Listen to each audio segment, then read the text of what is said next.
Well, I think we all seen this one coming. But yes, today I'm going to be going over the history of the B shield within Borderlands 2, how it rose to be one of the most used shields in all of Borderlands history, and how it exactly changed the entirety of how we play the game.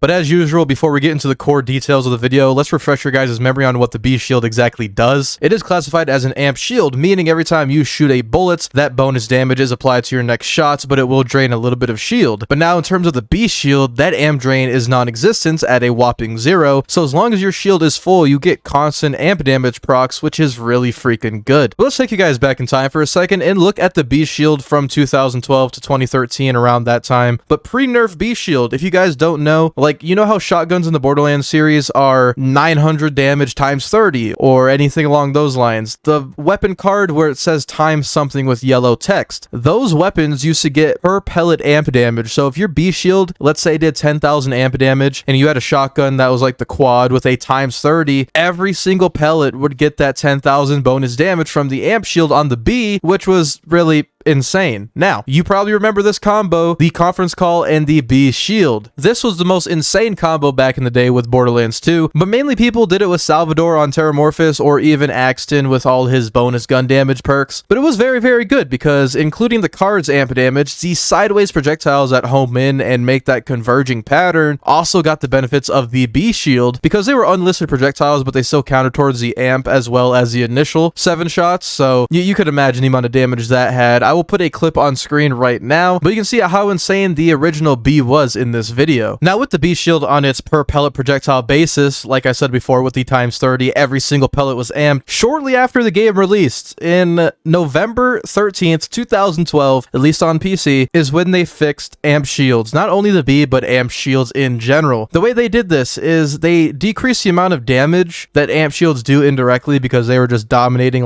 There was no reason to run any other shield, but they increased recharge delay, they reduced recharge rates, but the most significant change that the amp shields received, especially the B, it hurt the B the most, but it's affected every amp shield, is the projectile amp damage was actually divided between the amount of pellets that were on the card. And just so you guys know how major this nerf was, let's take a shotgun for example that does 30 pellets worth of damage, right? Those 30 pellets are going to do 10,000 damage each because of the B's amp shield. Let's hypothetically say that. That is a 300,000 damage shot from simply using the B, but post nerf, that damage is now spread out between all 30 projectiles, meaning that each projectile's amp damage is only going to be 333 damage, totaling to that same 10,000 that the B says on the card. Now, this was a nerf pretty early on in the Borderlands 2 lifecycle, but it wasn't necessarily the end of the B shield. The B shield still maintained dominance and really amped up its game when it came to certain weapons within Borderlands. And by this, I mean unlisted projectile weaponry. If you do not know what unlisted projectile weapons are, you know how I just mentioned previously how the shotguns always say times 30 in yellow text? Well, there is weapons out there that do not have a item card listed projectile count, but they shoot more than one projectile. Some notable things would be the Unkempt Herald, the Sandhawk, and there's plenty more out there, but those are just the most popular ones. Weapons like that still benefited fully from the B shield. You would just be doing insane damage because it's still per projectile like the previous B shield was. Also, something not a lot of people bring up is the B shield actually used to amp TDR reloads. Yes, I'm being serious. If you were Axon with a baby maker and a B shield, and you chuck that baby maker at a boss, that B shield benefited the baby maker. It was kind of crazy.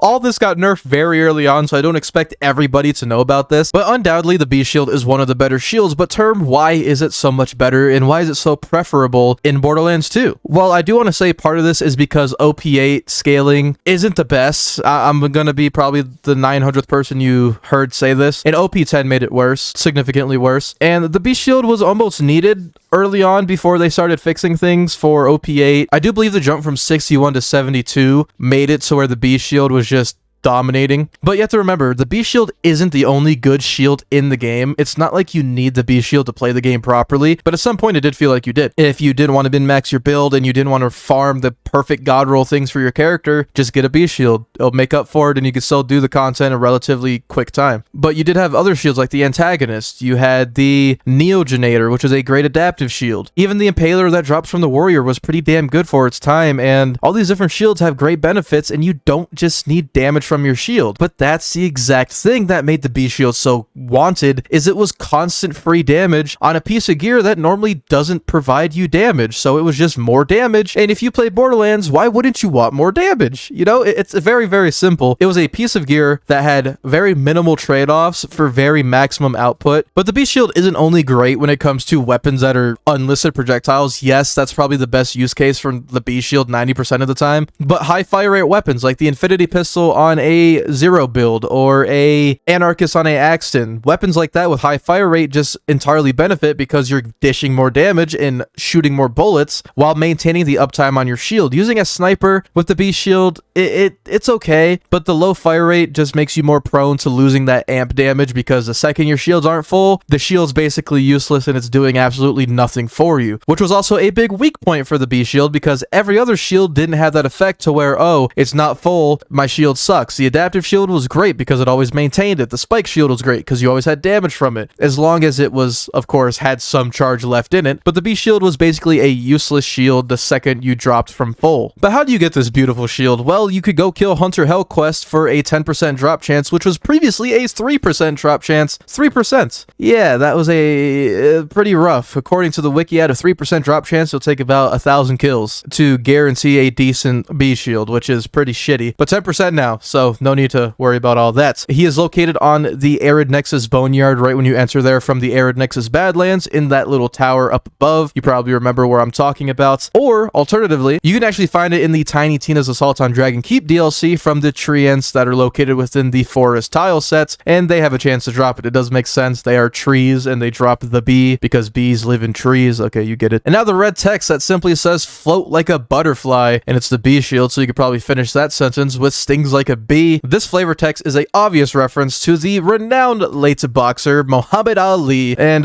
he always described his fighting style with the famous quote. I'll put it on screen now if I remember to. I guess that's the way I like it. That makes me rumble. Don't we rumble? Float like a butterfly and sting like a bee. Ah, rumble, young man, rumble. Hey, that's what we're gonna do. We're gonna rumble. Listen out. Another fun fact, the B shield actually makes a stinging sound effect on top of the amp damage. So if you ever wondered why the B shield sounds so satisfying, there's actually another audio file behind the amp damage whoosh.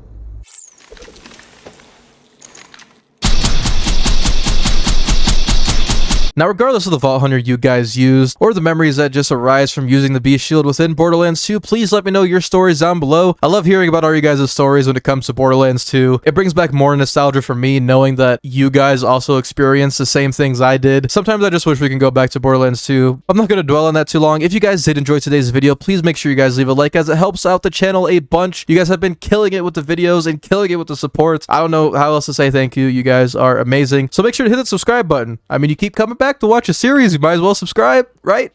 Anyway, you guys have a terrific day, stay safe, and I'll see you all later.